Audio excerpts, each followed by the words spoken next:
worship. We are not to put these people up on pedestals and put them between us and our Maker. Priests, ministers, they don't belong in a place between us and our high priest.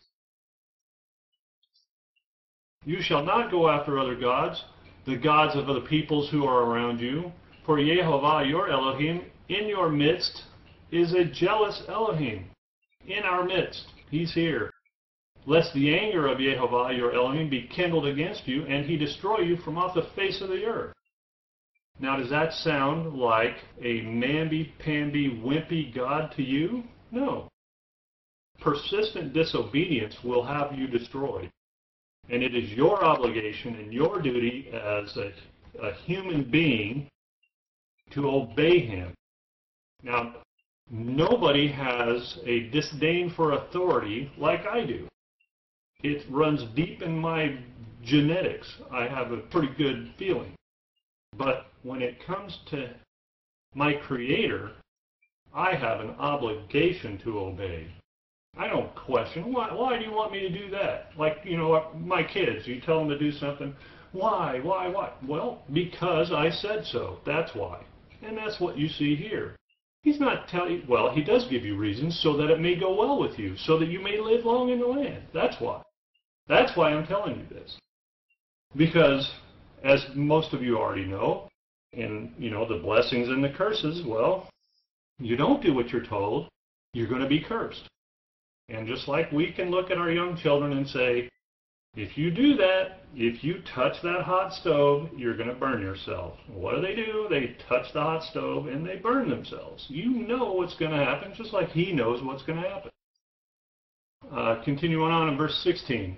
You shall not put Yehovah your Elohim to the test, as you tested Him at Massah. You shall diligently keep the commandments of Yehovah your Elohim, and His testimonies, and His statutes, which He commanded you. Seems pretty straightforward. Just obey what I said to do.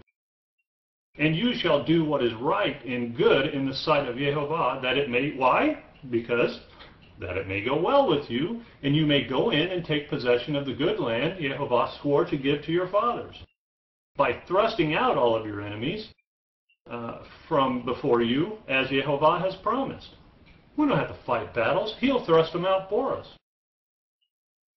When your son asks you in time to come, what is the meaning of the testimonies and the statutes and the rules that Yehovah our Elohim has commanded you? Why do we do these things? Why do we have to keep the Sabbath? Why do we have to love our neighbor? Why do we have to do these? That's the nature of children, right? Asking questions. Why? They want to know everything. And what does He say in verse 21? Then you shall say to your son, again, we were Pharaoh's slaves in Egypt, and Yehovah brought us out of Egypt with a mighty hand. And Yehovah showed signs and wonders, great and grievous, against Egypt and against Pharaoh and all his household, before our eyes. And He brought us out from there, that He might bring us in and give us the land that He swore to give to our fathers. And Yehovah commanded us to do all these statutes, to fear Yehovah our Elohim for our good, always. Right? It's for our good that we fear Him and keep His commandments, that He might preserve us alive as we are this day, and it will be righteousness for us if we are careful to do all this commandment before Yehovah our Elohim as He has commanded us. It's for our own good that we live up to our duty to obey our Creator. And by so doing, we protect the property, the prosperity, the well-being of our neighbors. They don't need rights if we're doing what we're supposed to be doing. Let's stop having a nation of victims and have a nation of people that live up to their responsibilities, that own up to their responsibilities, take ownership for their actions, and do the right thing. Let's legislate that. Let's put God's law back into our nations where it belongs. These rights are going to destroy our whole society. Okay, moving over now to Deuteronomy 8. Deuteronomy 8, I think I'm going to read the whole thing. It's 1 through 20. Deuteronomy 8, 1 through 20. Starting in verse 1, the whole commandment that I command you today, you shall be careful to do, that you may live and multiply, and go in and possess the land of that Jehovah swore to give your fathers. Again, so that you may live, you may multiply, you may possess the land that you were promised. And you shall remember the whole way that Jehovah, your Elohim, has led you these 40 years in the wilderness, that he might humble you, testing you to know what was in your heart. See, we're tested to know what's in our heart. We're given adverse circumstances. Those adverse circumstances are the means for our Creator to see what it is we're made of. By your actions, you are known. Right? And we're all weak. We're all human beings. And when we're put under the thumb and we're pressed on hard enough, we're going to do things that aren't right. But we have to have a strength of character that doesn't allow us to do that. We have to have a character that stems from the indwelling of the Spirit and having these laws, these commandments, these statutes written in our hearts. Right? Those responsibilities have to become embedded, impregnated into our character that is who we are. We can't be a people of situational ethics where it is okay to do wrong things in certain conditions. And it's difficult to do the right thing when we know that it's not going to be well for us in dealing with our fellow men. Sometimes we have to do the right thing even though it may have a negative impact on us.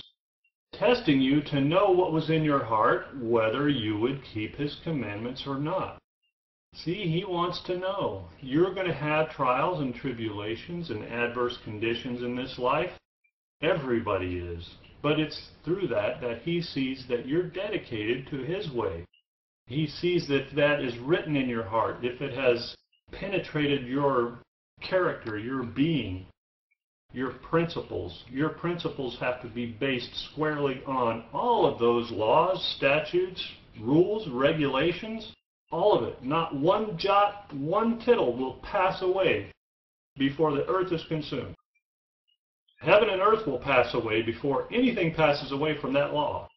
And modern quote-unquote Christianity today would tell you that those laws have been done away. Oh, well, what about, so it's okay for me to, murder, steal, cheat? Oh, no, you can't do that. Why can't I? If the law's done away, why can't I do those things? You can pin them down to everything but the Sabbath, right? They don't want anything to do with that. And the whole purpose, what does the purpose say we're supposed to remember? That's when he took Israel out of Egypt. That's when he freed his people. That's why we remember the Sabbath day and keep it holy. And it's a mark, a sign between us and him for eternity. Who gave them the right to say that doesn't apply? Again, a right? The Pope has a right to do these things. Why? Because it was ordained by somebody? Because somebody said it was okay? Well, it certainly doesn't say that in Scripture. Okay, enough of that. Verse 3, and he humbled you and let you hunger and fed you with manna, right? He let them get hungry, then he fed them, which you did not know, nor did your fathers know, that he might make you know that man doesn't live by bread alone, but man lives by every word that comes from the mouth of Jehovah. Your clothing didn't wear out on you, and your foot did not swell these 40 years. So they wandered around in the desert for 40 years. Their clothes didn't wear out. Their shoes didn't wear out. Their feet didn't hurt. Know then in your heart that as a man disciplines his son, Jehovah your Elohim disciplines you. Right? And what is society doing today? They're trying to take away a parent's ability to discipline their children, further removing any obligation, further removing them from their Creator. Parents don't have a right to instill their value systems in their children anymore. Society dictates what values those children are going to have. At what point do good people stand up and say enough is enough? Well, there are already laws in place to deem anyone who would stand up and say enough is enough as a threat to internal security. They can be locked up, deemed. If you don't like what your government does, you're a domestic terrorist. When did that happen? So you